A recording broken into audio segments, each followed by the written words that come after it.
অন্তত 50 লক্ষ প্রবাসী ভোটার যারা নিবন্ধন করেছেন প্রথমবারের মতো ভোট দিতে পারবেন।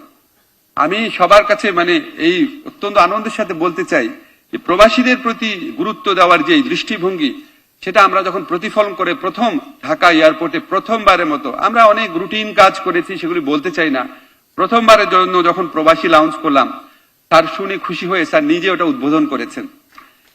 এটা ছোট জিনিস, কিন্তু প্রবাসীরা খুব সম্মানিত বোধ করে যে এত সবার এত প্রিয় একজন মানুষ, জুলাই গণ অভ্যুত্থানের নেতারা যাকে অনেক অনুনয় বিনয় করে বাংলাদেশের দায়িত্ব নেওয়ার জন্য নিয়ে এসেছেন, উনি এতটা ফিল করেন প্রবাসীদের জন্য।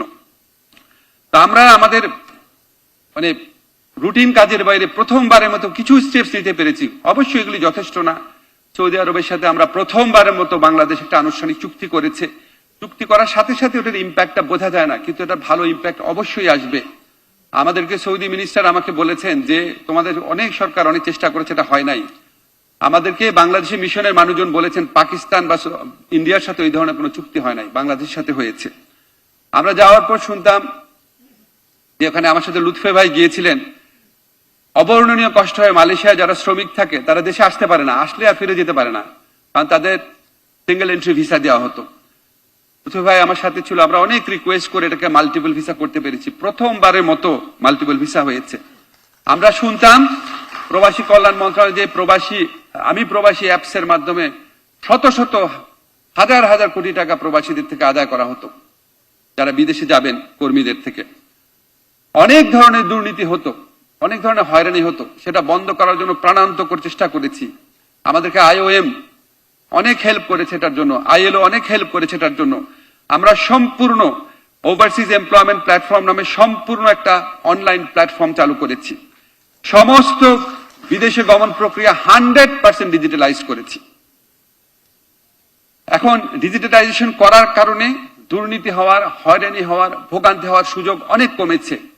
তারপরও মেশিনের পিছনে তো মানুষ থাকে, আমাদেরকে মনে রাখতে হবে সেই মানুষগুলাকে এই দায়িত্বটা পালন করতে হবে, যে যাদের শ্রমঘামে আমরা এই বাংলাদেশটাকে টিকিয়ে রেখেছি তাদের প্রতি মিনিমাম কৃতজ্ঞতা থাকলে আমাদের এই দায়িত্ব অনেস্টলি পালন করতে হবে, যে প্রবাসীদের যেন কোনো রকম দুর্নীতি, হয়রানি, ভোগান্তির সম্মুখীন না হতে হয় যারা বিদেশগামী কর্মী আছে তাদের।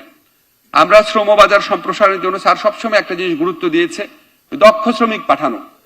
এখন এটা চাইলেই পাঠানো যায় না, চেষ্টা করতে হয়। স্যার নিজেই এই চেষ্টার সূচনা করেছেন।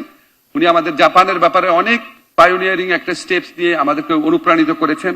আমরা একটা জাপান সেল গঠন করেছি, ডেডিকেটেড সেল। সেটার আন্ডারে যতগুলা সেন্ডিং অর্গানাইজেশন আছে, জাপানি ভাষা প্রশিক্ষণ ইনস্টিটিউট আছে, TTC আছে, পরীক্ষা কেন্দ্রগুলো আছে, সবগুলোকে একক কাঠামোতে আনা হয়েছে। এখন এত কিছু পর আমাদের যে চ্যালেঞ্জগুলো রয়েছে সেটাকে আমরা পুরোপুরি রিজলভ করতে পেরেছি, পারি নাই। আমাদের এখন পর্যন্ত দুইটা বড় চ্যালেঞ্জ রয়েছে। হুন্ডির যে চ্যালেঞ্জটা সেটা অনেকাংশে কমেছে। আমাদের সরকারের প্রতি ভালোবাসা থেকে আমাদের প্রবাসী ভাই বোনরা আমাদের রেগুলার চ্যানেলেই টাকা পাঠাচ্ছেন, ব্যাংকিং চ্যানেলের মাধ্যমে। কিন্তু এই যে মধ্যস্বত্বভোগীরা যে আপনার প্রবাসী কর্মীদেরকে চাকরি দেওয়ার কথা বলে নিয়ে যাচ্ছে, আমাদের বোন বলেছেন কি অবর্ণনীয় পরিস্থিতির সম্মুখীন হতে হয়। এগুলি জিনিস চেঞ্জ করার জন্য আমরা অনেক আইনগত পরিবর্তন করেছি। সাব এজেন্টদেরকেও জবাবদিহিতার আওতায় আনার ব্যবস্থা করেছি। যাদের বিরুদ্ধে কমপ্লেইন রয়েছে, আপনারা বেশি করে জানেন যে মালয়েশিয়ান সিন্ডিকেট, তাদেরকে আমরা সম্পূর্ণ ডিলিস্টিং করেছি। আমরা মালয়েশিয়ার ক্ষেত্রে অনেক কমপ্লেইন শোনা যায় সিন্ডিকেটের, আমরা স্ট্রংলি বলেছি আমরা সিন্ডিকেট হতে দিব না। আমরা এখানে প্রবাসী শ্রমিকদের থেকে অবৈধভাবে অনিয়ন্ত্রিত মুনাফা অর্জন করে যে সিন্ডিকেট হয়েছিল সেটা ভাঙার চেষ্টা করেছি, অন্তত হতে দেয়নি এখনো। তারপরও সবকিছুর পরও আমাদের মনে হয় আমাদের আরো অনেক কিছু করার আছে।